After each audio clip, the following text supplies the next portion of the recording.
પ્રમાતા કરી રહ્યો છે, સમજો. પ્રવૃત્તિ એટલે ઉપયોગ કરવો. સર્વ પ્રમાણોને ઉપયોગ કરનાર આ પ્રમાતા છે. તે તો પ્રસિદ્ધ જ છે. જો એ પ્રસિદ્ધ છે તો પછી આ તમે શા માટે ચર્ચા કરો છો? તો પછી આ શાસ્ત્ર પ્રમાણ છે એવું તમે કહો છો. શાસ્ત્રયોની તો બ્રહ્મસૂત્રમાં પણ કીધું, આત્મજ્ઞાન માટે શાસ્ત્ર પ્રમાણ છે. ઉપનિષદો નામ વેદાંતો નામ ઉપનિષદ પ્રમાણ. વેદાંત સારમાં શું કીધું? આ વેદાંત જે છે એ શું છે? પ્રમાણ છે. તો કે કયા પ્રકારનું પ્રમાણ છે? એટલે કે છે નિષિધ્ય સકલ ઉપાધિ.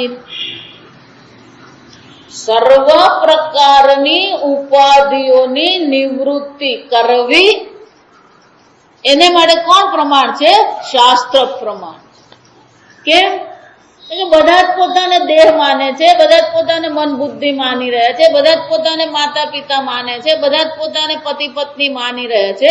એટલે આપણા બધાને શું લાગી રહ્યું? આ તો બરાબર જ છે. માતાજી તમે હું હવાના પોરમાં ખટપટ કરો, આ બધું બરાબર જ છે. ભણવાનું છે, ગ્રહસ્થ આશ્રમ છે, બ્રહ્મચર્ય આશ્રમ છે, શાસ્ત્ર જ કે છે બધું બરાબર જ છે. શાસ્ત્રએ કીધું હું ગ્રહસ્થ છું. વિચારી દો, તમે તો પોતાને કઈ કહી રહ્યા છો, શાસ્ત્ર પણ પછી શું કરે છે? બે પ્રકારના આરોપ છે, આ સમજવું. એક સ્વયં જન્મજાત અધ્યારોપ છે. હું દેહ છું, હું પુરુષ છું, હું અલ્પ છું, હું જીવ છું. તો કે આ અધ્યારોપ ઓછા હોય એમ શાસ્ત્ર આવીને આપણને બીજો અધ્યારોપ આપે. તું બ્રહ્મચર્ય છે. આપણે તો કોઈ કહેતા નથી હું બ્રહ્મચર્ય આશ્રમ. આપણે ક્યારેક કહીએ છીએ હું ગ્રહસ્થ આશ્રમમાં છું. તો શાસ્ત્ર આવીને નવા અધ્યારોપ કરી આપે. તું બ્રહ્મચારી છે, તું ગ્રહસ્થ છે, તું વાનપ્રસ્થ છે, તું સંન્યાસી છે. આ વિચારજો. એટલું જ નહીં, શાસ્ત્ર જ આવીને આપણને શું કહે છે કે આ લગ્ન કરવા જે વિવાહ સંસ્કાર કહેવાય, આ વિવાહ સંસ્કાર શાસ્ત્ર જ બતાવે છે. વિવાહ સંસ્કાર પછી હવે તમે પતિ અને પત્ની છો એ પણ કોણ દર્શાવે છે? શાસ્ત્ર જ કહે છે. આ સમજો ને, એટલે વાઇફ એન્ડ હસબન્ડ એ પતિ પત્ની નો અનુવાદ નથી. આ સમજો, અલગ વસ્તુ છે. પાણીની મુનિ એને માટે એક આખું સૂત્ર આપી દે છે કે પતિ શબ્દ છે, પતિ એટલે પાટી ઇતિ પતિ, જે રક્ષા કરનાર છે. પણ એ પતિ તો પુલ્લિંગ શબ્દ છે, એમાંથી સ્ત્રીલિંગ શબ્દ બનવો જોઈએ. તો કે પતિમાંથી સ્ત્રીલિંગ શબ્દ બનાવવો હોય તો શું કરવું પડે? વિદ્વાન એ પુલ્લિંગ શબ્દ છે, વિદુષી એ શું છે? સ્ત્રીલિંગ છે. શ્રીમાન પુલ્લિંગ છે, શ્રીમતી એ શું છે? સ્ત્રીલિંગ. ગુરુ એ પુલ્લિંગ શબ્દ છે, આ સમજો. પણ સ્ત્રીલિંગ શું થાય? ગુરવી. શું થાય? ગુરવી. સ્વામી પુલ્લિંગ શબ્દ, સ્વામીની એ શું છે? સ્ત્રીલિંગ છે. એમ પતિ પુલ્લિંગ શબ્દ છે, એનો સ્ત્રીલિંગ શબ્દ બનવો પડે. જ્યાં સમજો. એટલે સૂત્રમાં શું કહે છે? પત્યુહુ. પત્યુહુ એટલે કે આ પતિ શબ્દ માટે જયારે સ્ત્રીલિંગ શબ્દ બનાવવાનો હોય તો શું કહે છે? પત્યુહુ નઃ. આ પતિ શબ્દનો જે છેલ્લો ઈ છે એને બદલે ન વાપરવાનો. પત્યુહુ નઃ સ્ત્રીલિંગ શબ્દ બનાવે ને સ્ત્રીલિંગ અધિકાર કહેવાય. પાણીની સૂત્ર લખે ને એમાં અધિકાર એટલે કે ટોપિક્સ, અધિકાર છે. તો કે સ્ત્રી પ્રત્યેના અધિકારમાં કે છે પત્યુહુ નઃ. આ પત જે શબ્દ છે, પતિ શબ્દમાં છેલ્લા ઈ ના સ્થાન પર ન મૂકી દેવાનો, સ્ત્રીલિંગ બનાવવા માટે. અને કોઈ પણ સ્ત્રીલિંગ શબ્દ હોય તો એ સ્ત્રીલિંગ શબ્દ માટે શું કરવાનું? તો પત્ન થઈ ગયું. આ સમજો, પ પછી ત અડધો અને ન અડધો, પત્ન થઈ ગયું. તો કે પત્ન શબ્દ છે કે નહીં? આ થયા પછી એમાં સ્ત્રી પ્રત્યય લગાવવો પડે, ઈ પ્રત્યય લગાવવો પડે. વિદુષી છે આ સમજવાનું. સ્વામીની છે દીર્ઘ, શ્રીમતી પેલો દીર્ઘ છે, એમ અહીંયા પેલો દીર્ઘ લગાવવો પડે એટલે પત્ના પછી પેલો ઈ લગાવે એટલે શું થઈ જાય? પત્ની. પણ પેલો ન ક્યારે લગાવો ને એની શરત લગાવે. કઈ શરત? આ પેલા ઇન્સ્યોરન્સ ભરવા જાવ, ઇન્સ્યોરન્સ લેવા જાય ત્યારે નીચે શું હોય? શરત પ્રમાણે. લોન લેવા જાવ એમાં પણ શું હોય? શરત ને અધીન. એમ અહીંયા કે છે આ પતિ શબ્દમાં પત્ની શબ્દ ક્યારે બની શકે? એટલે કે છે યજ્ઞ સંયોગે. આ વિચાર, યજ્ઞ સંયોગે. આ સમાસ થઈ ગયો, યજ્ઞ સંયોગે. યજ્ઞ અને સંયોગ બે સમાસ છે. તો કે યજ્ઞ સંયોગે સમાસનો અર્થ શું થાય? બે અર્થ થાય. પહેલો કે જ્યાં સુધી આ બે જણાનો યજ્ઞ દ્વારા સંયોગ કરવામાં ન આવે, યજ્ઞ સંયોગ, એટલે આપણે એને અગ્નિ ફેરા કહીએ, સપ્તપદી કહીએ, 7 ફેરા કહીએ આપણે. તો કે છે કે જ્યાં સુધી યજ્ઞ દ્વારા આ 7 ફેરા ફરવામાં આવે નહીં ત્યાં સુધી આ બેનનું નામ પત્ની પડે નહીં. યજ્ઞ સંયોગ. એટલા માટે આપણા ભારતમાં 2 પ્રકારના લગ્ન ચાલે. એક ધર્મ વિધિથી હોય અને બીજા પેલા રજિસ્ટર મેરેજ હોય. વિચાર, પણ કાયદાકીય રીતે પેલો રજિસ્ટર મેરેજ જ ચાલતા હોય. કાયદામાં રજિસ્ટર મેરેજ છે આ સમજવાનું. આપણા આશ્રમમાં અમેરિકામાં એવું થયું, તે મંદિર છે એટલે મંદિરમાં પૂજારી જોઈએ. પેલો એક પૂજારી હતો, એ માંદો પડ્યો, ક્યાંક જવાનું હોય, ક્યાંક બહાર કોક આપણા સત્સંગીને ત્યાં પૂજા પાઠ કરવાના હોય, તો પેલો બીજો પૂજારી જોઈએ આપણને. એટલે બીજો પૂજારી જોઈએ એટલે પછી પેલા ગણેશાને ત્યાં બોલાવે. એ થોડો વખત ત્યાં રહ્યો, એ ત્યાં સેટ થઈ ગયો એટલે સ્વામીજી કે જો તને ખાવી ગયું હોય તો આપણે તારા પરિવારને બોલાવી લઈએ, એની પત્ની, 2 બાળકો, એટલે બધી તૈયારી કરી, બધા કાગળિયા તૈયાર કર્યા, સહી કરાવીને ફોર્મ ભરાવ્યા, બધું જ તૈયારી થઈ ગઈ. તૈયારી થઈ પછી જયારે પેલું ફોર્મ સબમિટ કરવાનું ત્યારે કે સર્ટિફિકેટ લાવો. શાનું? આ તમારી પત્ની છે એનું સર્ટિફિકેટ લાવો. એટલે ગણેશ એમ કે સ્વામીજી આ 2 છોકરા થઈ ગયા પણ કોઈ તો રજીસ્ટર કરાવ્યું જ નથી. એટલે પેલો અમેરિકા વાળો કે તો તમારું શું છે?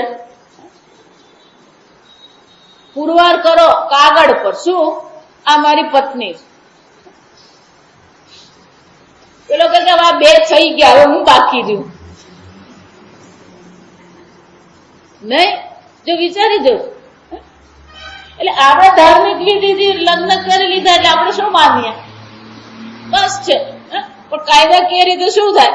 પેલા રજીસ્ટર મેરેજ કરવા પડે. પણ ધાર્મિક વિધિથી એનો અર્થ શું થયો? જ્યાં સુધી યજ્ઞ દ્વારા આ વિવાહ સંસ્કાર કરવામાં આવે નહીં ત્યાં સુધી આનું સ્ટેટસ પત્ની નહીં કહેવાય. એટલે મેં કીધું વાઇફ ને પત્ની અલગ છે આ સમજવાનું. પત્ની માટે કોઈ અંગ્રેજી શબ્દ જ નહીં મળે. વિચાર, આ એક અર્થ થાય. પણ આને લગ્ન કર્યા શું કામ? યજ્ઞાય સંયોગ, યજ્ઞ સંયોગ. અમુક પ્રકારના યજ્ઞ જે છે, અમુક પ્રકારની વિધિ છે, એ ક્યારે કરી શકે? જ્યાં સુધી એને આ પત્ની હોય નહીં ત્યાં સુધી એનાથી આ બધા યજ્ઞ થઈ શકે નહીં. તો યજ્ઞ માટે જેનો સંયોગ કરવામાં આવ્યો એનો શું થયો? આ પતિ પત્નીનો સંબંધ શાના માટે છે? ખાધું પીધું લહેર કરી? પાણીની મુનિ એવું કે છે કે આ પતિ પત્નીનો સંબંધ શાના માટે છે? યજ્ઞાય, યજ્ઞ કરવા માટે છે. અને યજ્ઞ કરવાનો તો પેલા એ જ છે સમજવાનું. એ પતિદેવ જ યજ્ઞ કરવાનો, પત્ની યજ્ઞ કરવાનો હોય ને. ધુમાડો એને જ ખાવાનો આ સમજવાનું. ધુમાડો એ ખાય, યજ્ઞ એ કરે, પુણ્ય મળે, પણ એમાંનું 50% પુણ્ય ક્યાં મળી જાય? જે પત્નીનો ઓટોમેટિક મળી, એકવાર એને પત્ની સ્ટેટસ મળે ને, એટલે આ જેટલા પુણ્ય કરે ને એમાંથી 50% શું થઈ જાય? પત્નીને મળી જ જાય. પત્નીને મળે, આ સમજવાના શબ્દ મહત્વનો છે આપણા માટે. આપણે જેમ મન થાય કે એ તો એને દીવો કરી લીધો, એને દીવો કરી લીધો ને એ એને મળે, તમને નહીં મળે. મોટે ભાગેના ભાઈઓ શું માને? એ તો અમારે ઘેર એ માળા કરે, એ પૂજા, એ માળા કરે ને એ પૂજા કરે ને એને મળે, એમાંથી તમને 50% મળે નહીં. આ સમજો. યજ્ઞ અને સંયોગ, યજ્ઞ માટે છે તો કે પત્નીએ કઈ કરવાનું જ નહીં યજ્ઞ, અને કરવાનું શું કરવાનું? તો કે એને ઘી, પેલું ઓગળી ગયેલું ઘી હોય ને, પ્રવાહી ઘી, ગાયનું ઘી, એને થાળીમાં તરભણામાં મૂકવાનું અને પત્નીને બોલાવવાની. પત્ની આવીને ખાલી એક જ કામ કરવાનું, આ ઘીમાં એનું પોતાનું પ્રતિબિંબ ધોઈ લેવાનું. જ્યાં સુધી પત્ની આ ઘીમાં એનું પ્રતિબિંબ જુએ નહીં ત્યાં સુધી આ ઘી આહુતિ માટે તૈયાર થાય નહીં. આને જોયા વગરનું ઘીની આહુતિ આપો ને એ અગ્નિ દેવતા સ્વીકારે નહીં. આ સમજજો. આ પત્ની કેવાય, વિચારો. તો પતિ અને પત્ની, આપણા મૂળ પર આવી જવું. પતિ અને પત્ની જે છે એ પણ શું છે? અધ્યારોપ છે. પણ એ અધ્યારોપ કયો છે? શાસ્ત્રોક્ત અધ્યારોપ છે. આપણી પાસે અધ્યારોપ તો છે જ, પછી શાસ્ત્ર પાછા ઉપરથી શું કરે છે? કેટલાય અધ્યારોપ કરી આપે. તું પત્ની છે, તું માતા છે, તું પિતા છે. વિચારી જો કે આ ઓછા હતા કે બીજા. જો એટલા માટે સુખદેવજીએ કીધું. સુખદેવજીની કન્ડિશન શું હતી?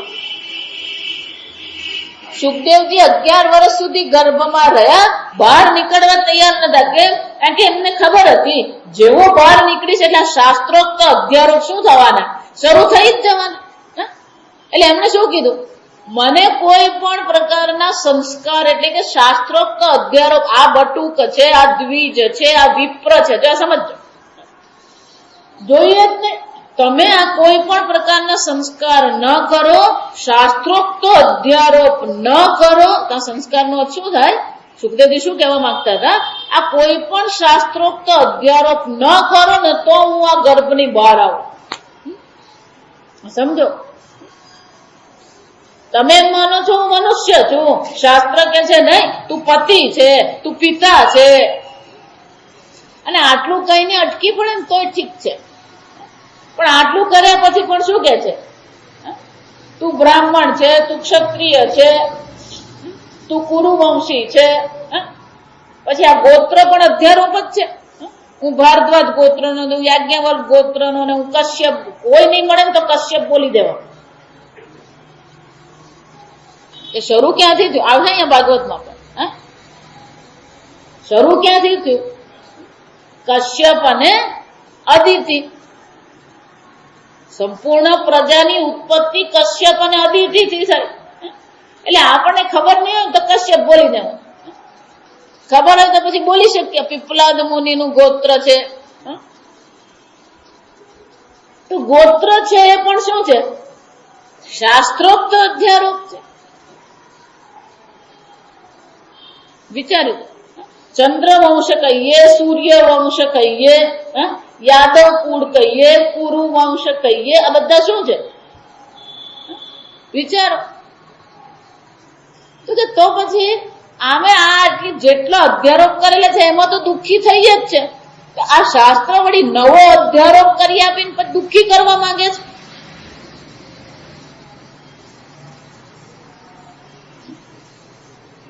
એટલા માટે શ્રુતિને માતા કહેવામાં આવે.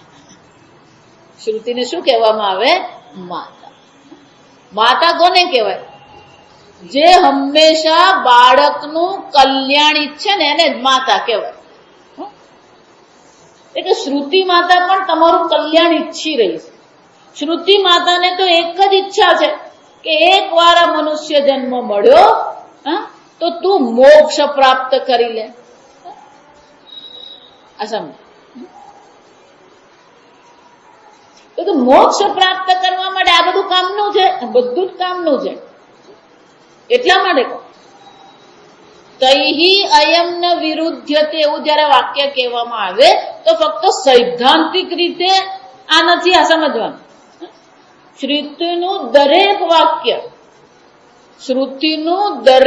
વાક્ય જે છે એ મોક્ષ પુરુષાર્થથી વિરુદ્ધ નથી.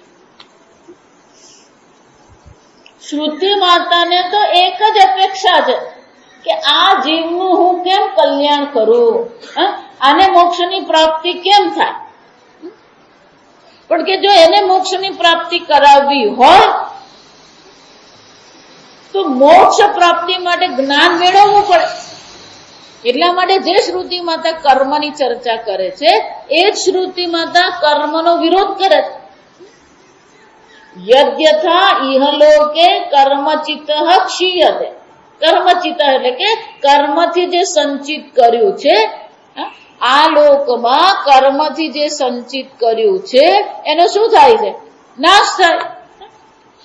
મહિને પેલા 20,000 આવ્યા ખરા, પહેલી તારીખે બીજી તારીખે 20,000 આવે ખરા, 25 તારીખ થાય ને એટલે 20,000 શું થઈ ગયા હોય? પૂરા. કર્મચિત ક્ષીયત આપણો અનુભવ છે. જેવી રીતે કર્મથી સંચિત કરેલું નાશ પામે છે, તથા એક પ્રકારથી અમૂત્ર લોક પુણ્યચિત લોક ક્ષીયત. એ જ રીતે ગમે એટલું પુણ્ય ભેગું કરો પણ એ પુણ્ય પણ શું થવાનું? નાશ પામે. તેતમ ભુક્ત્વા સ્વર્ગલોકમ વિશાલમ ક્ષીણે પુણ્ય મર્ત્યલોકમ વિશંતિ એવમ ત્રયી ધર્મ ઉપપન્ના. ભગવાન શું કે આ પ્રકારથી આ 3 ગુણ વાળા વેદને જે સમર્પિત છે એની બુદ્ધિ શું થઈ ગઈ છે? કામ કરતી નથી કે આ કર્મ અનિત્ય છે, આ કર્મ મને મોક્ષ આપી શકે નહીં. અવિરોધી તયા કર્મ ન અવિદ્યમ વિહંતે વિચાર. પણ છતાં શ્રુતિ માતા આપણને આ કર્મ, આ અધ્યારોપ, શાસ્ત્રોક્ત અધ્યારોપ કરાવે છે. અસમજ. આ વ્યક્તિગત રીતે છે. હવે બહાર જુઓ,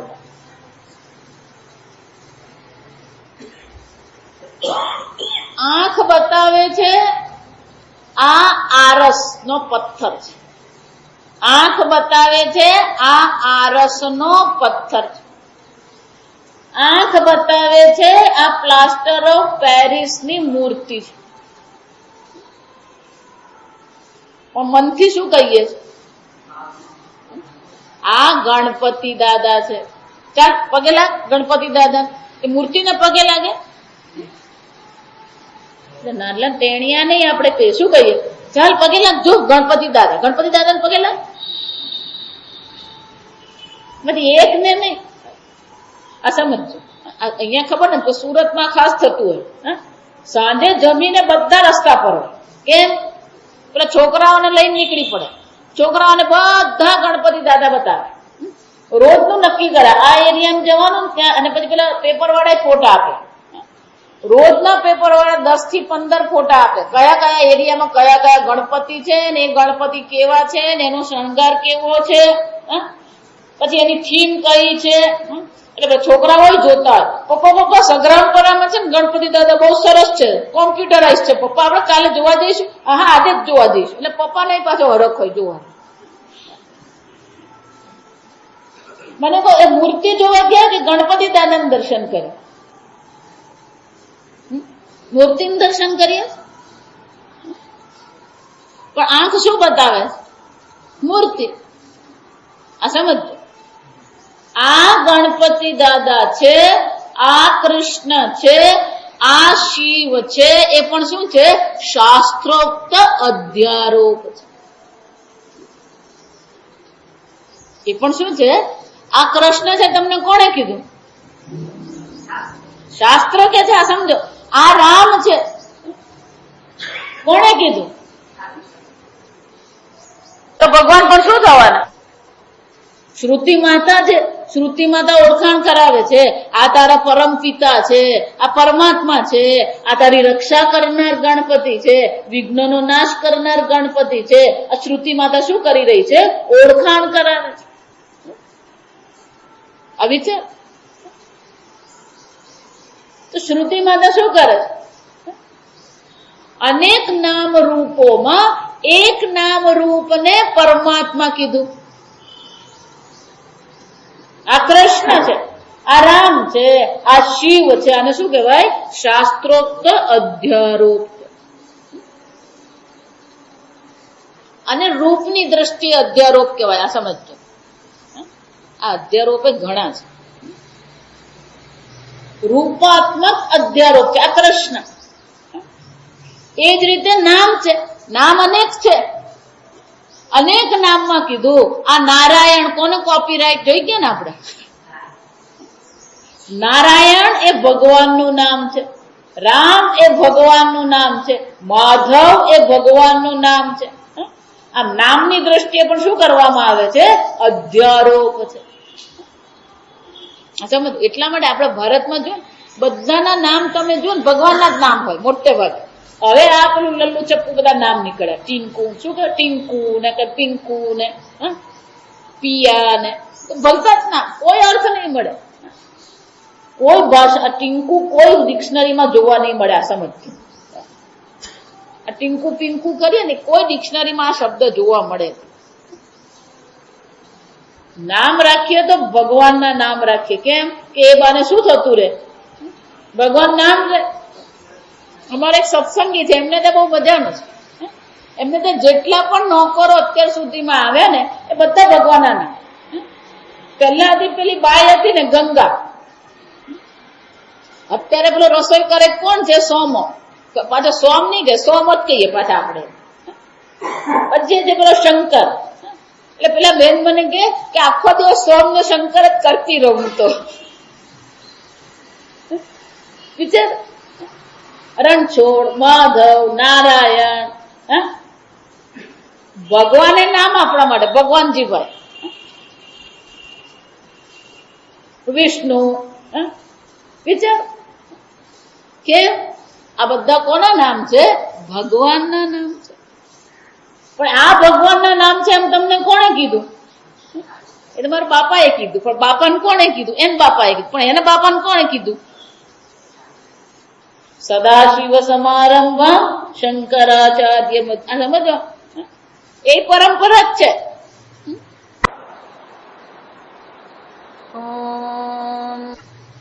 આમ નામની દ્રષ્ટિએ અધ્યારોપ છે, રૂપની દ્રષ્ટિએ અધ્યારોપ છે, દેશની દ્રષ્ટિએ અધ્યારોપ છે. સમજો, વૃંદાવન કહીએ, મથુરા કહીએ, રામેશ્વર કહીએ. આ બધા દેશ નામ બોલીએ એટલે આપણા મનમાં શું આવે? વૃંદાવન એમ કહું એટલે મનમાં શું આવવાનું?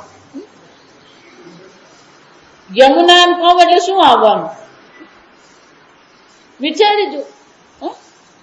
દેશતઃ વસ્તુતઃ. મોદક એમ કહીએ એટલે કોણ યાદ આવે?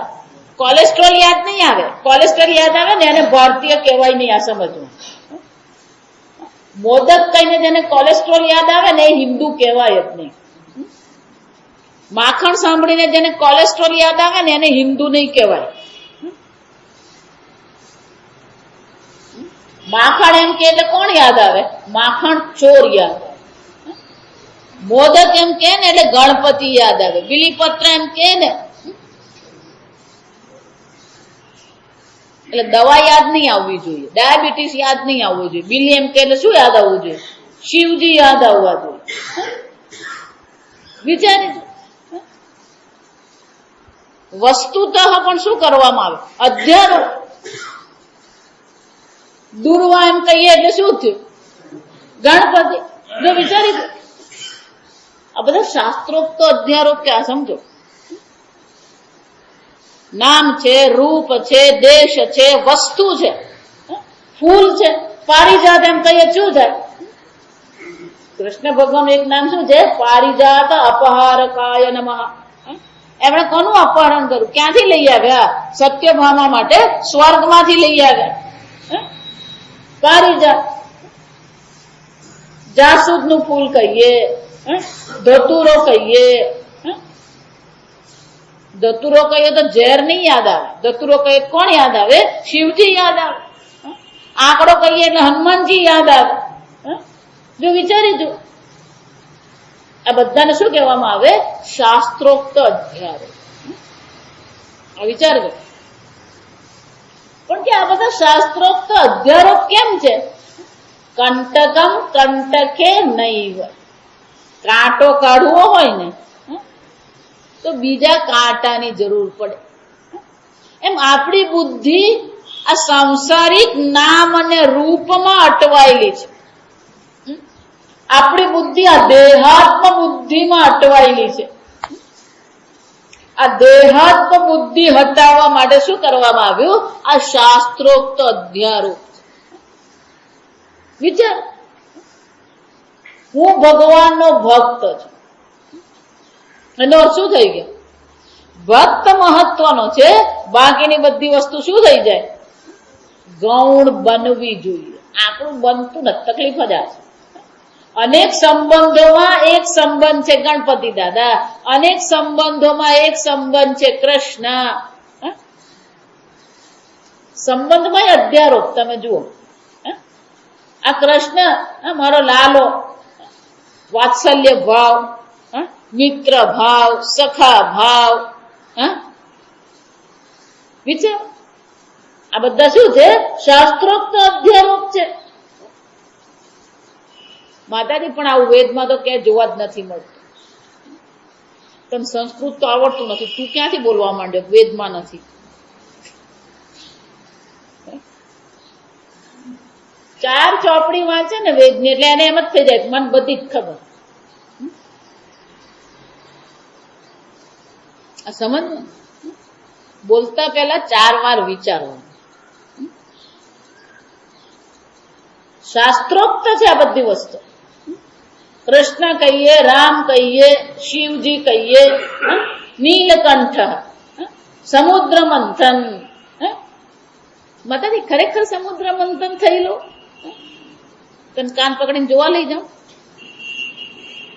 જેટલા આપણા અધ્યારોપ છે ને એ બધા અધ્યારોપની સામે આ એક એક અધ્યારોપ છે. આ સમજો, શાસ્ત્રે શું કર્યું? નામનો અધ્યારોપ કરીએ છીએ તો એની સામે ઈશ્વરનું નામ. રૂપનો અધ્યારોપ કરીએ તો એની સામે ઈશ્વરનું રૂપ. વસ્તુમાં આનંદનો અધ્યારોપ કરીએ એમાં પેલી પ્રસાદ બુદ્ધિ કરીએ. આ લાડવો નથી, આ કોલેસ્ટ્રોલ નથી, આ શું છે? પ્રસાદ છે. આ પ્રસાદ બુદ્ધિ શું છે? શાસ્ત્રોક્ત છે. આ સમજ. તો આ પ્રકારથી આપણા જે અધ્યારોપ છે એ અધ્યારોપને ઢીલા કરવા, અધ્યારોપની નિવૃત્તિ કરતા પહેલા શાસ્ત્ર સ્વયં અધ્યારોપ કરે. આપણે ત્યાં છે ને આ બધું આપણા માટે સામાન્ય બની ગયું. પતિ કહીએ, પત્ની કહીએ, રામ કહીએ, કૃષ્ણ કહીએ. વિચારી બહુ સામાન્ય થઈ ગયું. આપણને ખબર નથી પડતી કે આ શાસ્ત્રોક્ત અધ્યારોપ છે ને આ સાંસારિક અધ્યારોપ છે. આપણા માટે બધું એક જ પડતી. એમ નહીં, આ શાસ્ત્રોક્ત અધ્યારોપ દ્વારા આપણા સંસારિક અધ્યારોપને શું કરવાનું? નિવૃત્ત કરવાનું. અને જ્યાં સુધી શાસ્ત્રોક્ત અધ્યારોપથી આ સાંસારિક અધ્યારોપની નિવૃત્તિ થાય નહીં, સમજજો. હું ભક્ત છું, હું ભક્ત તરીકે માં છું, હું ભક્ત તરીકે પત્ની છું, હું ભક્ત તરીકે ભાઈ છું. મીરાબાઈએ શું કીધું? બોલમાં બોલમાં બોલમાં રે, રાધા કૃષ્ણ વિના બીજું બોલમાં રે. કેમ? આ એક જ સંબંધ છે. બીજાના બધા સંબંધ કયા છે? બીજા બધા સંબંધ વ્યવહારિક છે, કોઈ મહત્વ નથી એમ. પણ આપણા માટે એ મહત્વનું છે. પેલો ભગવાન સાથેનો સંબંધ કેવો છે? એટલે હું આ મજાક કરું ને, મજાક પાછળ કારણ. આ શ્રાવણ મહિનો પૂરો થયો ને એટલે પેલો અમાસ ને દિવસે ભગવાનને શું કહી આવ્યા? બસ ભગવાન હવે બેસી રહેજો, 11 મહિના એ મંદિરમાં જ રહેજો, આવતા શ્રાવણે આવીશ. પણ નવરાત્રી આવે ને એટલે આપણા હૃદયમાં ઉભરો આવે, દૂધનો ઉભરો આવે ને, જ્યાં 9 દિવસ પૂરા થયા એટલે શું છે, બસ માતાજી એ પાવાગઢમાં બેસી રહેજો. વિચાર એનો શું છે, શાસ્ત્ર કાળમાં પણ પરમાત્માનો અધ્યારોપ કરે. આ નવરાત્રી એટલે શું છે, આ 9 દિવસ. વિચાર, આ ચૈત્ર નવરાત્રી, આસો નવરાત્રી, આમ કાળમાં પણ શું કરવામાં આવ્યું, ઈશ્વરનો અધ્યારોપ છે. દેશતઃ, કાલતઃ, વસ્તુતઃ, નામતઃ, રૂપતઃ, દરેક સ્થાન પર શું કરવામાં આવે, અધ્યારોપ છે. સમજો, એટલા માટે કહો, જો ખરેખર તમે ભારતીય સંસ્કૃતિ સમજો ને, તો તમે ઈશ્વરને ભૂલવા માંગો ને તોય નહીં ભૂલી શકો. કેમ? આ શ્રાવણ મહિનો પૂરો થયો નથી અને ગણેશ ચતુર્થી શું થઈ, આ ગણેશ ચતુર્થી પૂરી થશે નહીં એટલે પછી શ્રાદ્ધ પક્ષ શરૂ થાય. શ્રાદ્ધ પક્ષ પૂરું થાય એટલે નવરાત્રી શરૂ થાય. નવરાત્રી પૂરી થાય એટલે દિવાળી આવે. વિચાર, આ કેટલો બધો શાસ્ત્રોક્ત અધ્યારોપ છે જે આપણને સતત શું કરે છે, ઈશ્વરના સ્મરણ કરાવતું રહે છે. એટલે આને જ કહેવાય ઋષિ ઋણ. આને શું કહેવાય, ઋષિ ઋણ છે. આ ઋષિ મુનિઓ આ પ્રકારથી વ્યવસ્થા મૂકી ગયા છે કે આપણે ભૂલવા માંગીએ ને તોય ભૂલી નહીં શકીએ. પછી પછી લગ્નની સિઝન શરૂ થાય. લગ્ન શ્રાવણ મહિનો આવે ને એટલે ભગવાનને પછી દૂધ ને તલ ને કમળ ને બધું ચડવા માંડે. પણ લગ્નની સિઝન આવે ને એટલે ભગવાનને કંકોત્રી ચડે. શું ચડે? પહેલી કંકોત્રી ક્યાં જાય? મંદિર.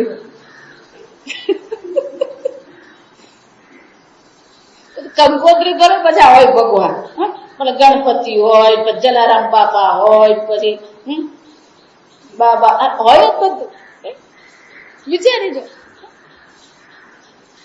પછી પેલું મંડપ પૂજન હોય, ગણપતિ સ્થાપન હોય, પછી ગ્રહ શાંતિ હોય, ચાલતું જ. વિચારી જો, એટલે કહું ભારતીય સંસ્કૃતિની વિશેષતા એ છે, આ પરદેશના લોકો જે આવે ને એ લોકોને એ જ આશ્ચર્ય થાય કે આપણી આટલી સરસ સંસ્કૃતિ છે, સતત ઈશ્વરનું સ્મરણ છે, અને છતાંય આપણે શું છે, આખી દુનિયા આપણા પર રાજ કરી જાય ને, આખી દુનિયા આપણને ઉલ્લુ બનાવતી રહે ને, આપણે જ્યાં ને ત્યાં સહી કરતા ફરીએ. આપણે વિચાર, સતત ઈશ્વરનું સ્મરણ છે. આ બહેનોનું પણ આ સમજો, આ બંગડી છે, બુટ્ટી છે, એ લક્ષ્મી, સૌભાગ્ય શું છે, લક્ષ્મી છે. આ ભાઈઓએ તિલક કરવું જ જોઈએ. તિલક શાના માટે કરીએ? જો વિચાર, દેહો દેવાલય પ્રોક્ત. આ દેહ દેવાલય છે, મારા હૃદયમાં પરમાત્મા રહે છે.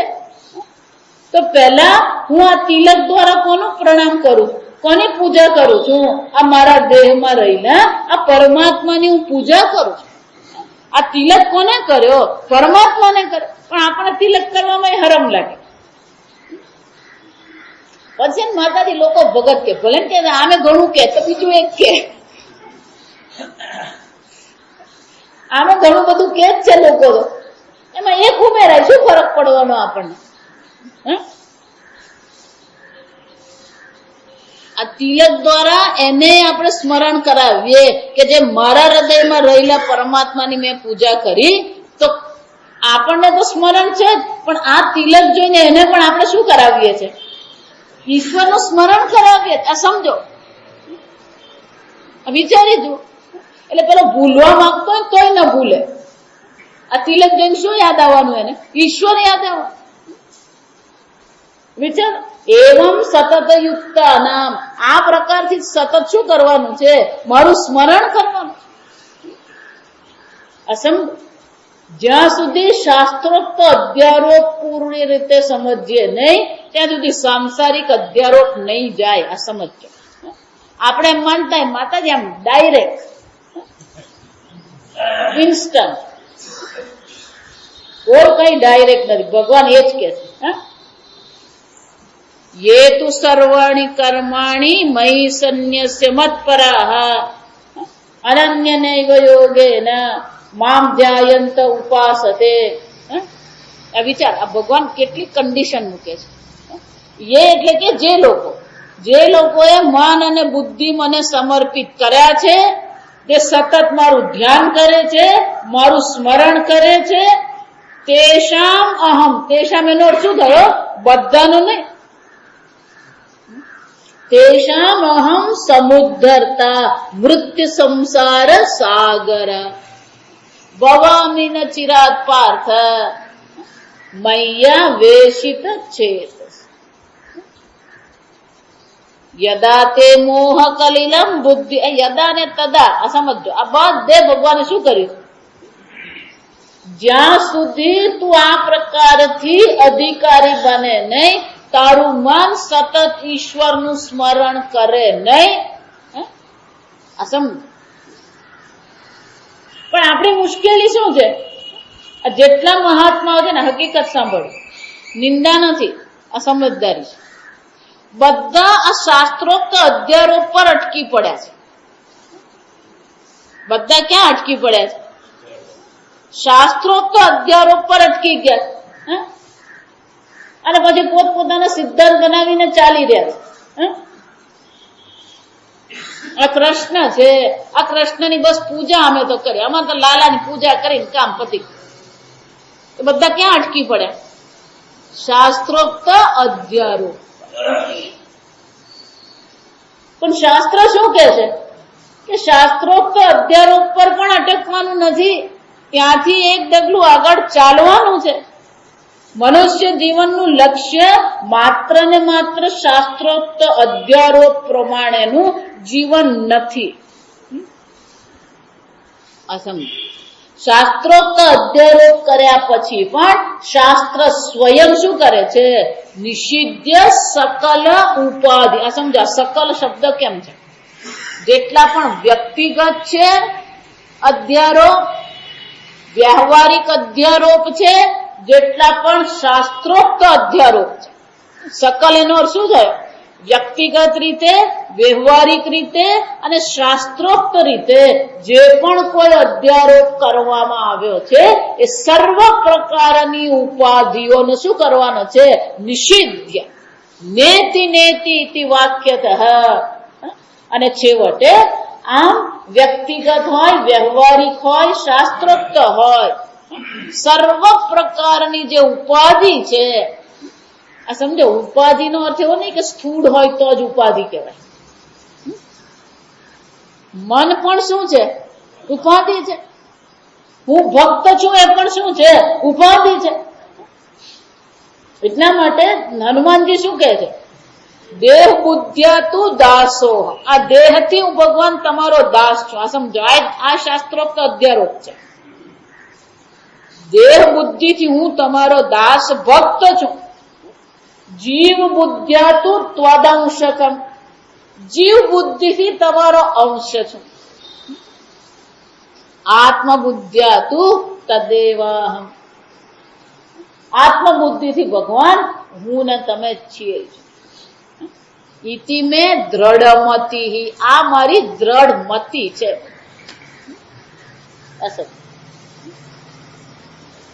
વિચાર, સકલ ઉપાધિ. અહીંયા સકલ કેમ કેવું પડ્યું? અનેક પ્રકારની છે. અનેક પ્રકારથી આપણે બુદ્ધિ કરીને બેઠા છે, અધ્યારોપ કરીને બેઠા છે. અને શાસ્ત્ર છેવટે આવીને શું કે છે? નેતિ નેતિ. આમાંનું એકેય તું છે જ નહીં. તો પછી વિદ્યાદ ઐક્યમ. શાસ્ત્રોક્ત અધ્યારોપથી હું ભક્ત છું, એ ભગવાન છે. હું દાસ છું, એ સ્વામી છે.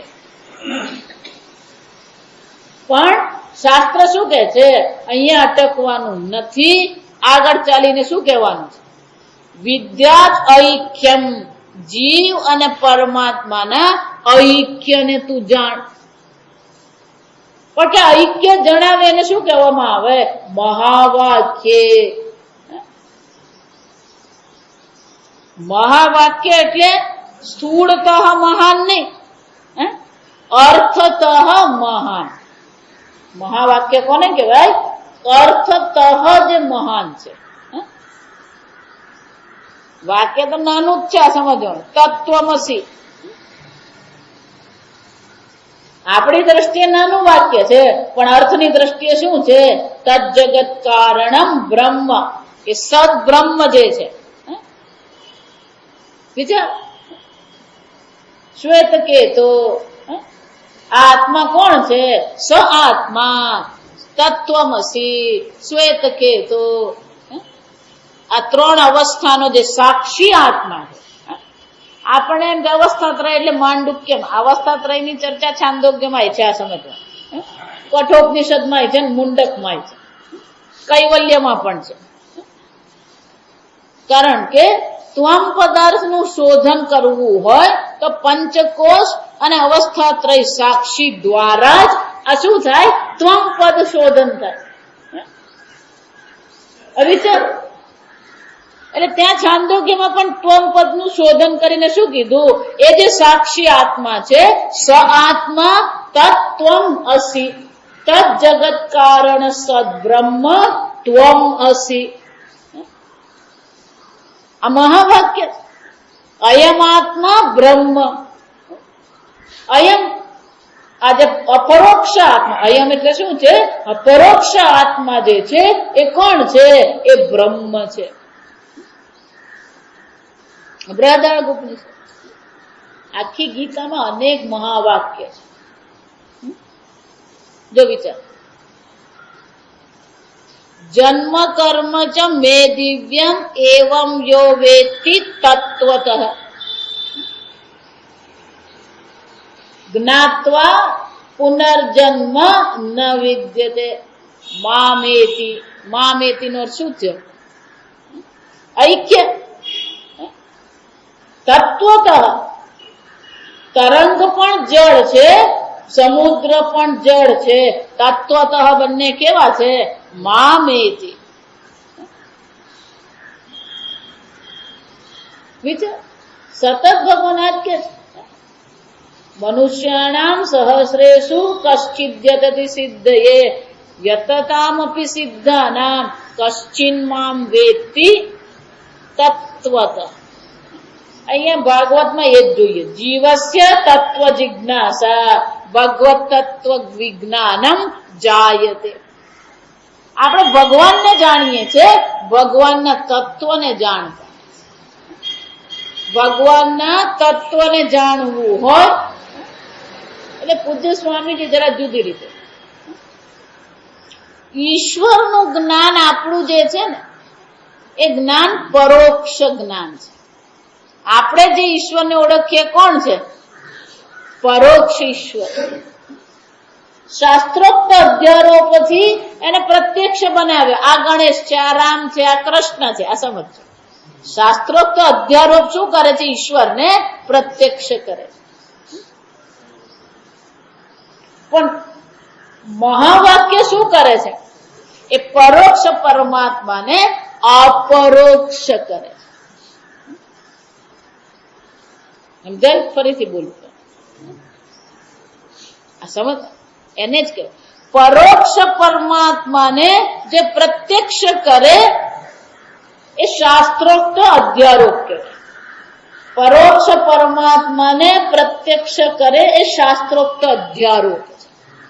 પરોક્ષ પરમાત્માને અપરોક્ષ આત્માથી ઐક્ય દર્શાવે એને મહાવાક્ય કહેવાય. વિચાર, જ્ઞાની તો આત્મૈવ મે મતમ, આ મહાવાક્ય. જ્ઞાની મારો આત્મા છે, એ મને આત્મ સ્વરૂપે જાણે છે. શું થયું? મહાવાક્ય. યો મામ પશ્યતિ સર્વત્ર સર્વમ ચ મયી પશ્યતિ તસ્યાહમ ન પ્રણશ્યામિ સચ મે ન પ્રણશ્યતિ. એને માટે હું પરોક્ષ રહેતો નથી. પ્રણશ્યામી એટલે કે એને માટે હું ક્યારેય પરોક્ષ રહેતો નથી. હું કોણ બની ગયો? અપરોક્ષ આત્મા. અને એટલે કે છે ऐक्यम वहा वाक्य जीवात्मा परमात्मनो हो. શંકરાચાર્યજી જે શબ્દ વાપરે, શંકરાચાર્યજીનો ચય કામનો જ હોય. ચ લખેલો હોય ને એનો પણ કઈક અર્થ હોય. જ્યારે જ્યારે શંકરાચાર્યજીનો એક પણ શબ્દ, શંકરાચાર્ય જ નહીં, ભગવાન પણ ગીતામાં આપણને એમ થાય કે આ ચ વધારાનો છે, એ ચ વધારાનો છે જ. અને શંકરાચાર્યજી પણ કોણ છે? શંકરમ શંકરાચાર્ય. આ સમજવાનું. શંકરમ શંકરાચાર્યમ કેશવમ બાદરાયણમ. તો અહીંયા જે લખે છે ને એક પણ શબ્દ વધારાનો નથી. જીવ ઈશ્વર ઐક્ય કહેવાને બદલે શું કીધું? જીવાત્મા પરમાત્માનો હો. કેમ આવું કીધું? જીવ આત્મા, પરમ આત્મ તત્વ એક જ છે. જીવાત્મા કહીએ અને પરમાત્મા કહીએ, આત્મ તત્વ તો શું છે? એક જ છે. પેલા જીવ ઉપાધિ છે, ઈશ્વર એમ કહીએ પણ શું છે? ઉપાધિ છે. તત્વબોધ ભણી ગયા. અવિદ્યા ઉપાધિ ઉપહિત ચૈતન્યમ જીવ ઇતિ ઉચ્યતે. માયા ઉપાધિ ઉપહિત ચૈતન્યમ ઈશ્વર ઇતિ ઉચ્યતે. તરંગ અને સમુદ્ર એમ કહીએ, ઉપાધિ બે છે પણ સ્વરૂપ શું છે? તત્વ શું છે? જળ છે. એ રીતે જીવ કહીએ, પરમ કહીએ, ઈશ્વર કહીએ, આત્મા તો શું છે? એક. જીવાત્મા પરમાત્માનો હો ઐક્યમ. આમ સકળ ઉપાધિનો શું થવો જોઈએ? નિષેધ થવો જોઈએ. દેહ બુદ્ધિથી છે ભગવાન અને ભક્ત. આત્મબુદ્ધ્યા તું ત્વદેવાહમ. હું ને તમે ભગવાન બે છીએ. તો પછી આ ગણેશ ચતુર્થી ને આ બધું નકામું, આ બધું એક જ છે. દેહ બુદ્ધ્યા તું દાસો. દેહ બુદ્ધિ છે તો જ્યાં સુધી પ્રારબ્ધ છે, જ્યાં સુધી આ શરીર છે, ત્યાં સુધી કોણ છે? દાસો. શંકરાચાર્યજી પણ જ્યાં પણ ગયા, જે દેશમાં ગયા, જ્યાં પણ મંદિર જોયું, એ પરમાત્મા માટે એમણે શું કર્યું? સ્તોત્રની રચના કરી. વિચાર્યું. શંકરાચાર્યજીના સ્તોત્ર તમે જુઓ, અન્નપૂર્ણા સ્તોત્ર જોઈએ, ભજ ગોવિંદમ જોઈએ, મનીષા પંચકમ, કૃષ્ણાષ્ટકમ, ગંગા સ્તોત્ર, નર્મદા અષ્ટકમ, કયા નથી. એટલે કહું, શંકરાચાર્યજીને ભક્તિના વિરોધી બતાવું ને મૂર્ખતા છે. એમને ભક્તિનો કોઈ વિરોધ છે જ નહીં. એમનું સૌંદર્ય લહેરી વાંચો ને તો આપણું ચક્કર મારી જાય મન આપણું. એમાં માતાજીનું જે વર્ણન એમણે કર્યું છે, માતાજીનું જ નહીં, માતાજીના સૌંદર્યનું વર્ણન કર્યું. અને માતાજીના સૌંદર્યનું વર્ણન કરતા એમણે 100 શ્લોક લખેલા છે. વિચારી દો. આપણે તો ગમતીનું વર્ણન કરીએ તો 2 વાક્યમાં પૂરું થઈ જાય.